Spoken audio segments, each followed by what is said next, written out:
Hi everyone, welcome to the podcast with Munir Al Wafa, and I really heartily welcome Mr. Khalid Mahmood, an expert and a migration advisor, all the way from the UK, Birmingham. Yeah. Welcome, sir.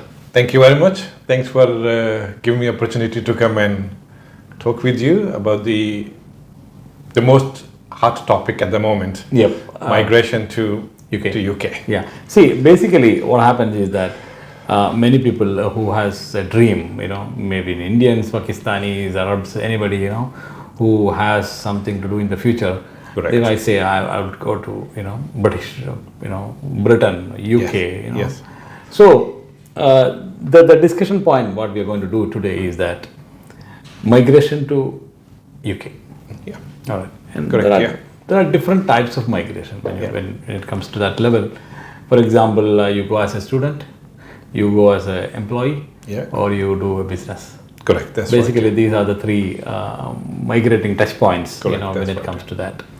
So, being an expert since many long years, I think you've been born up and brought up in. Correct. That's right. In the UK. So your family is there, and you've got so many businesses. You've got tech businesses, you've got migration businesses. Correct. You've got travel and tourism, and you've got many other businesses. So, how does it work for what are the main three categories of visas available now? Right. Okay.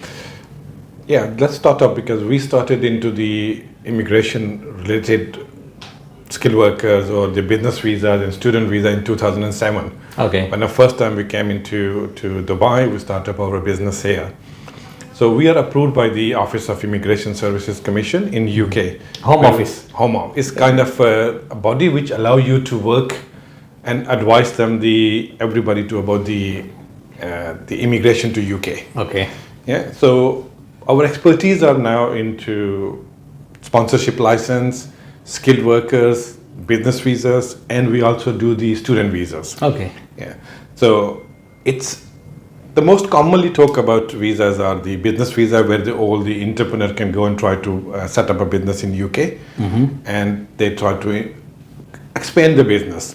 Okay. Which was there till 2000 and I think around a couple of years ago, they stopped the entrepreneur visa, but now they introduced a tech visa and the new startup visa. Okay, tech visa and startup visa. Startup visas.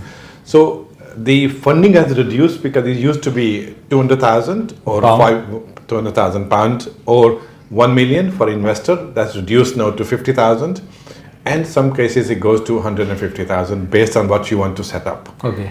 Yeah, and in there you need to have a partner locally, the company who will write your business plan, he approve your credibility, your credential, and then you can set up a business there, where we can also help them to set it up the business and all those, and we can start from business plan, what they're looking for, where the business is going to be based in. So that's the tech visa. Even without going to the UK or London or anywhere, you can start still a business there, right? Yes, you can set up a business. It's called company setup. Yeah, and now the UKVI, which is UK Visa and Immigration Service, the company, which is based a part of the Home Office, they also set up now that you can become a sponsorship license even you're sitting in the out of UK. So you could take your own people to go and work and set up a business. So previously, what they used to do is entrepreneur visa or startup. They're asking company to come and set up a company and then do a sponsorship license. Okay. With the sponsorship license, you can take your own people to go and work there. Okay. Yeah. So this is a benefit of having a sponsorship license. Now, when you want to have a business visa or start up a business there, when you really want to have a visa on business visas, how can somebody really go for it? There's a lots of eligibility criteria you need to meet first. What your background is, what kind of document do you have to prove that you are a genuine business.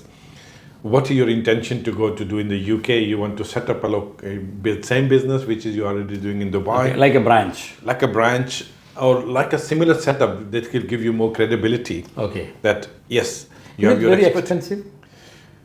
No, it's not very expensive compared to setting up any new business, any country like you set up in Dubai. There are lots of channel, the government channel you need to follow them to set up a business. Yeah. Exactly the same setup you need to do in the UK. Yes, you need to find the right company to work with them, right identification, where brand you want to recognize it. So all these steps you do exactly the same. How long it may take to, for example, I want to have my visa in the UK and I want to have a business set up there. See, sitting here, I can set up a company. That's fine. Right, I can have a virtual office, even another physical office, all those things. But when it comes to the visa, that is where we are getting stuck. Exactly. Okay. How can we get a business visa or a kind of an entrepreneurial visa, using this license? See, in the previously, as I mentioned to you, the entrepreneur visa, they have stopped due to some decision of the UKVI. Now they introduced the tech visa and the new startup. New startup. Yeah. So for those one, you need to set up a business plan. You need to give your business plan to this certain organization, which are approved by the Home Office. They vet your business plan. That's what I'm asking. For example, if I'm not a techie, if I don't want to go for a startup, other than these normal traditional businesses, like I want to open a restaurant, or like I want to open any other company, it's also possible, right? It's also possible, as I mentioned to you, because now the UKVI said do a sponsorship license. Okay, these are sponsorship. The sponsorship license, and based on those sponsorship license, you could take the people from Dubai. They can come over to set up a business with you, and then you can start your restaurants, you start your other businesses, and lots of people are doing this this way. Okay. Yeah. And I think minimum of £50,000 to be there, to start. Yeah, for the startup visa. Yeah. Okay. Startup visa, and then there is an extra fee or extra cost which is related to your business plan.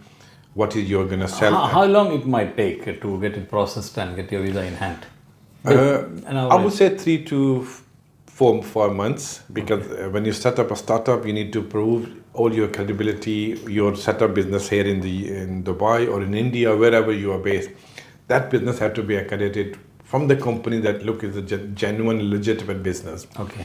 And your credibility is worth proving to them. Yeah, when you have a business in India or even in Dubai, it will be easy for you to prove that you are already a businessman. That's right. And you are not going to do something else other than this legitimate business. Okay. And this is quite important. The second thing is that lots of companies are setting up their setup in India, from India, Dubai and Pakistan, all those places coming to set up a business in UK. Okay. So they may find a local partner, they work with the partner, and then they work exactly the same as you work in Dubai. Understood. So there are so many different channels you can work on, but we can have more discussion when you want to put that on the table. Yes. Perfect. And okay. Then when it comes to the student visas, for example, like, many of the students, are really keen to study graduation or post-graduation or any sort of thing, especially in the business management courses, not medical very much, but engineering to an extent, and other specialized courses. Good. How easy and how easy it is to someone really to migrate as a student? Yeah, I think the UKVI have opened up students quite exponentially open now, that they can come as a student. When you've done a good degree in the UK, you could literally have business management course. You can come any course now, for postgraduate, undergraduate, depending on where you want to study. Okay. So there's no boundary, no restriction that previously that you need to have this kind of education you have done in your back home, and then you need to go to the UK. So now that universities have become globally available to them, they can go and recruit the student, and then you need to choose your course first.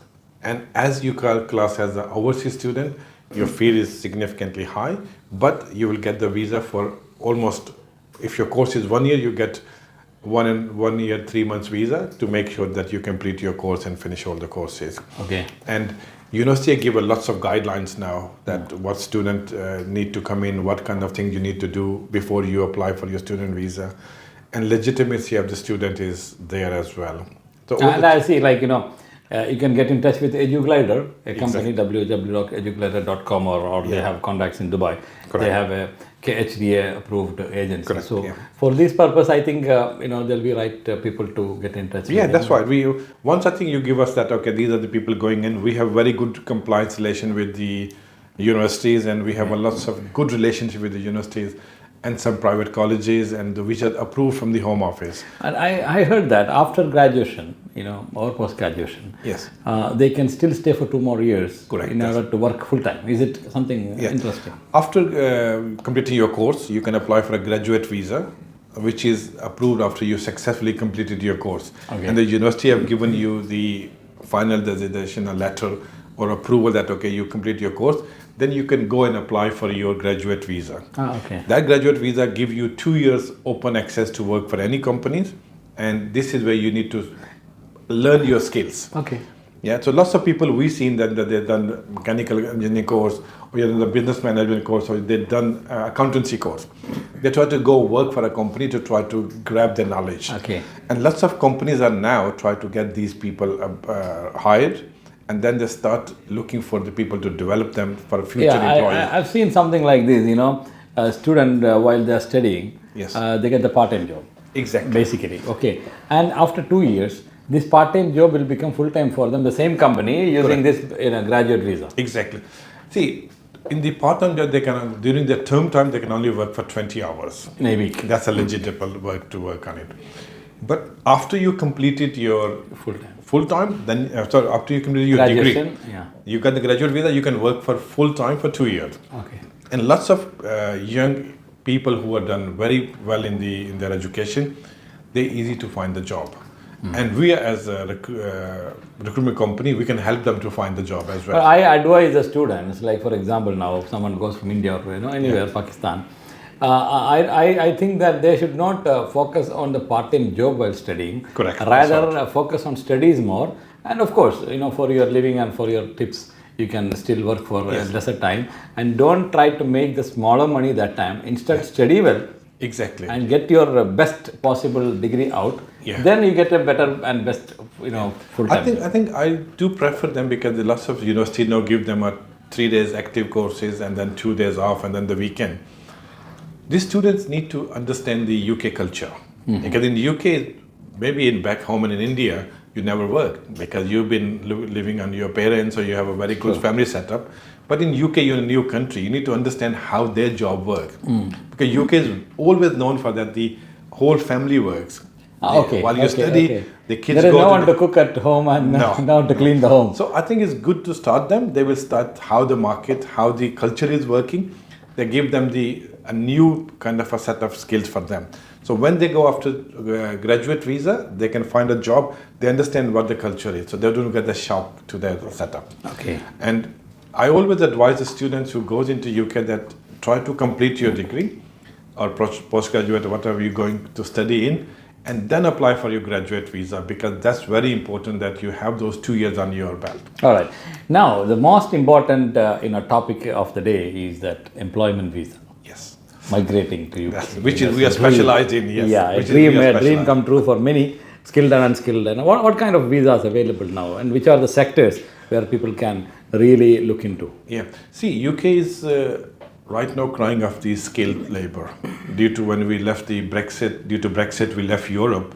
The lots of European have gone back, and the UK market is very open for the skilled workers. Okay. The biggest shortage we have the healthcare visa, where we have the nurses, we have the shortage on the healthcare assistant, working in the care homes and the care sector. That's what I was thinking. Like some of my relatives, from very old, they've been since 25 years back. They migrated to UK to be in the care homes, the old age care homes. Correct. And where they are just assisting, and they are even not nurses, but they're the caretakers kind of a thing. Correct, that's right. Yeah. So this has become very openly open visas the last 3 years because Home Office have introduced this visa, and I think lots of people from in south of India and Dubai, Philippines, they travel to UK to work in a quite good care homes, good setup. Okay. That's the one type of visa they have in the healthcare. There's the doctors who go to work in UK. We have worked with lots of doctors previously to recruit from India and here to take them into the UK to work in the NHS. There's a certain requirement for the doctors, the GMC and all those. We can guide them what they need to be done. The second thing where we use them, most people into the skilled worker visa is into hospitality sector, in the chef, restaurant managers. All right, in hospitality. Hospitality, they're the biggest number we have generated since we came to Dubai in 2007. Okay. I would say we have taken almost 2,000 people from here in those times. And we also work with engineers. We take engineers from all over the country. We take some business people, and we take some financial people as well to the UK and work and into UK market.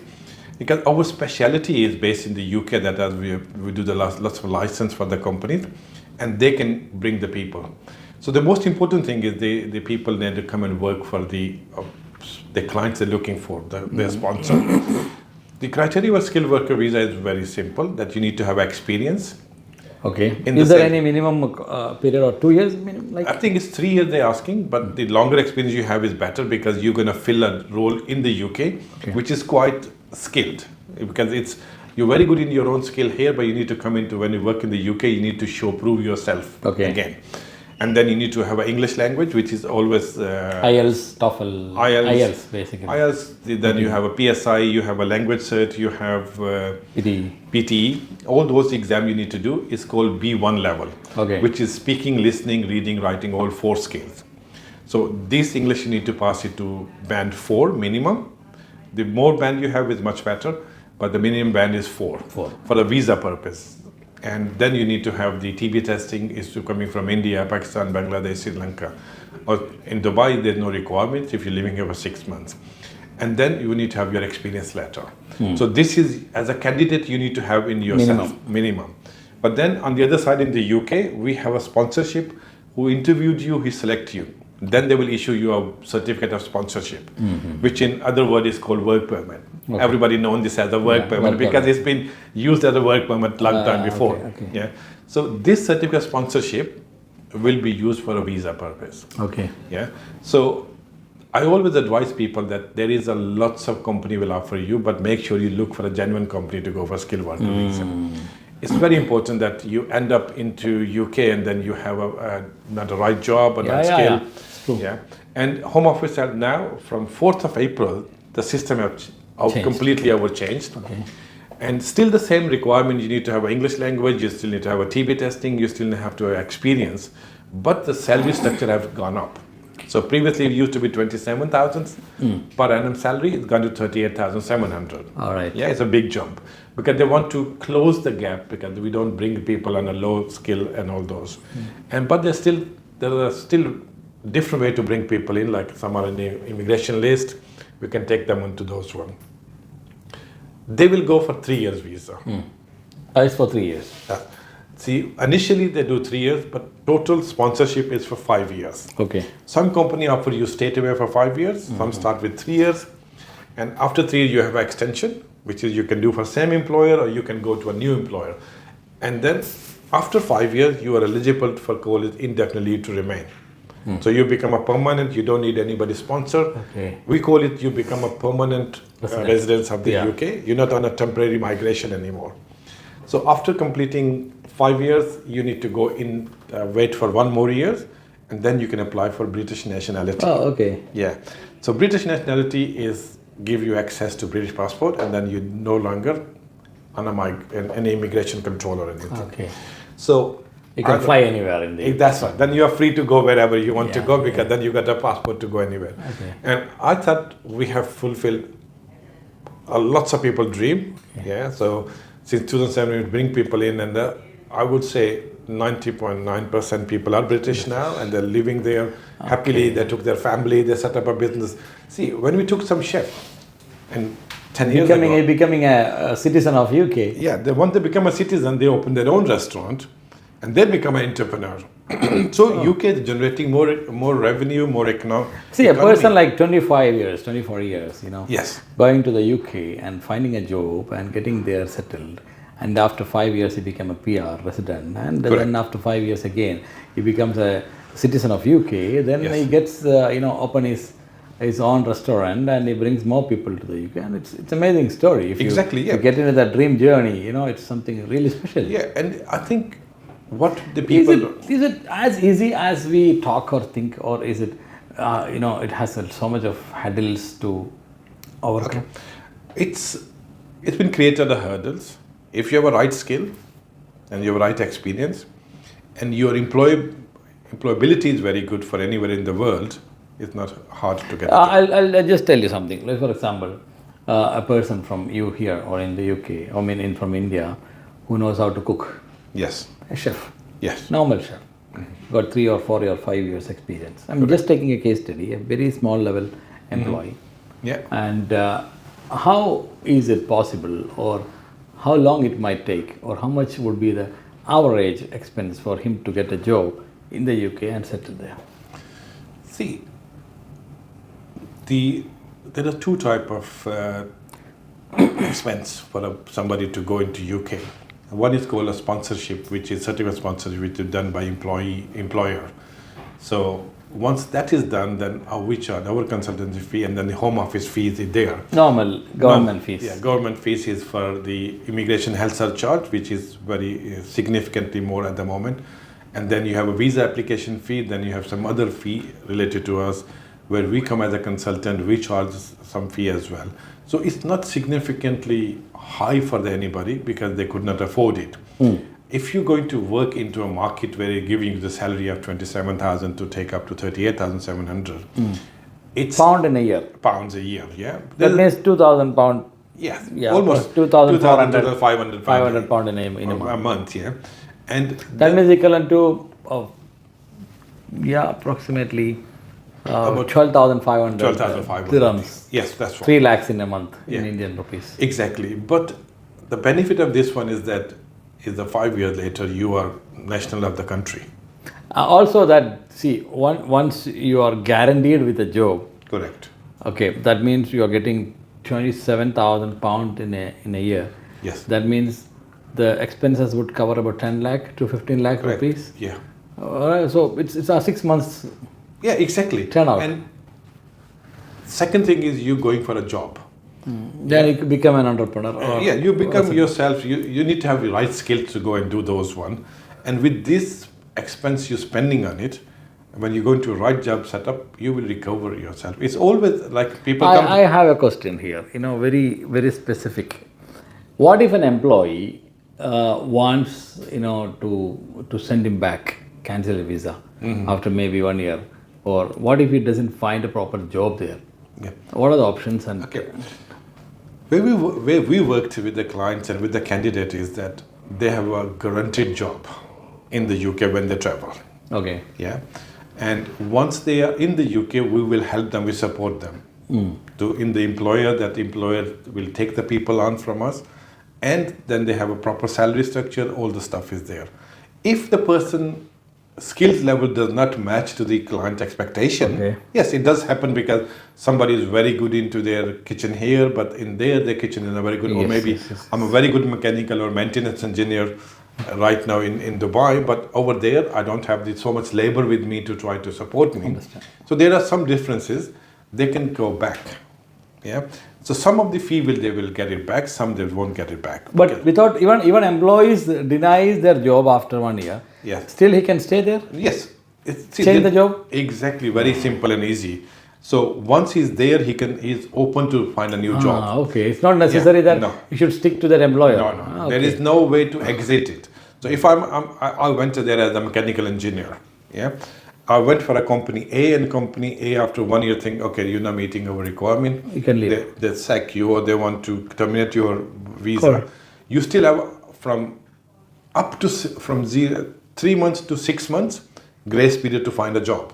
Okay. Yeah, so it's not that today I'm canceling your visa, tomorrow you need to on the flight. Go. Okay. No. So 6 months time. Yeah, up to 6 months, because you go from 3 months to 6 months. But lots of people find the job very quickly and they can switch to a new employer as long as they have a sponsorship. Okay. Yeah. In other way, the other way around, like for example, I went there, someone went there, and he doesn't find the job suitable for him, Yeah. or he's not getting the salary on time, sometimes any other thing, Yes. and he finds another better job. Exactly. In such cases, Yeah, he can leave. As the way it works is that we don't tell people to do it because you already spent so much money to Yeah. come there. But if you've been there, the job is not suitable for you, or your employee is not looking after very well, and there is some disconnect between you. If you can still leave the yeah, job. if you come through us, then we'd start talking to the employer. But if you went directly to the employer, then you talk to them and say, look, I want to leave and I want to find a new job. It's not working for me, and you're free to leave.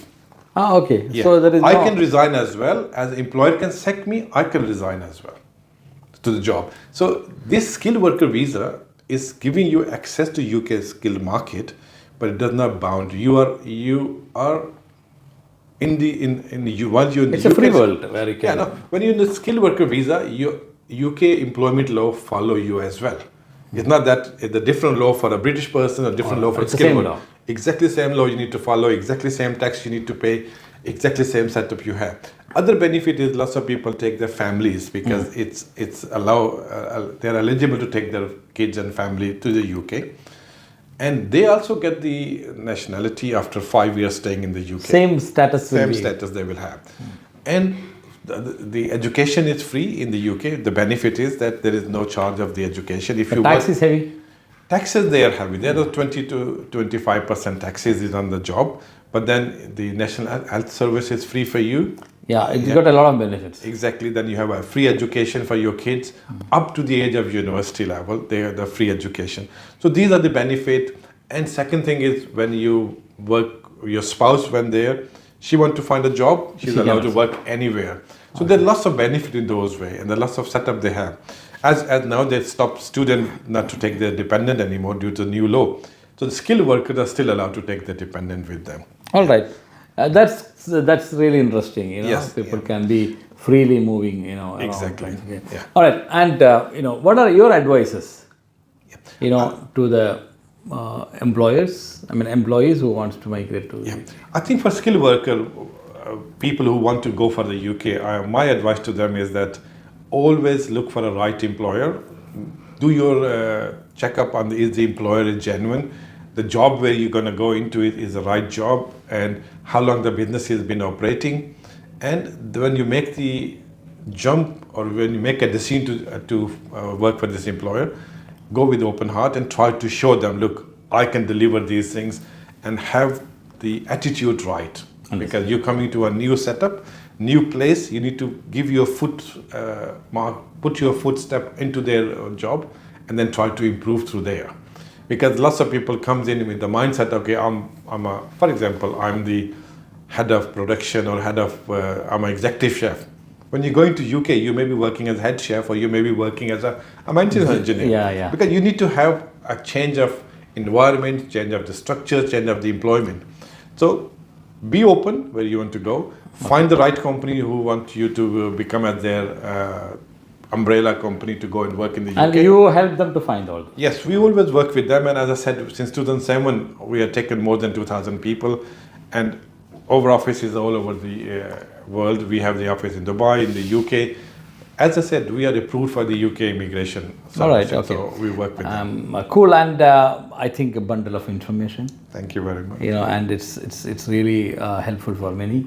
Yes. And if anyone wants to get in touch with us, here is a number, here is a website. You can just log in and register, and we will get it back to you. Yeah. Thank you so much. It was really my honor and pleasure to host you in my podcast. And this is because many people are misdirected, and actually they don't know where to go and how to go. Correct. And this is the world where people are getting misguided and misdirected. So we end up in a real disaster, and they make some money somehow. They sell the properties, Yes. They get some money and give it to someone, and they're nowhere. Exactly. So avoiding that, Yes. in order to stop that forever, there are some beautiful souls, good hearts who are ready to support the community, the people who really want to migrate. Correct. That's Thank you very much. Yeah, thank you very much for giving the opportunity to come and explain. I completely agree with you that is everybody dream to travel.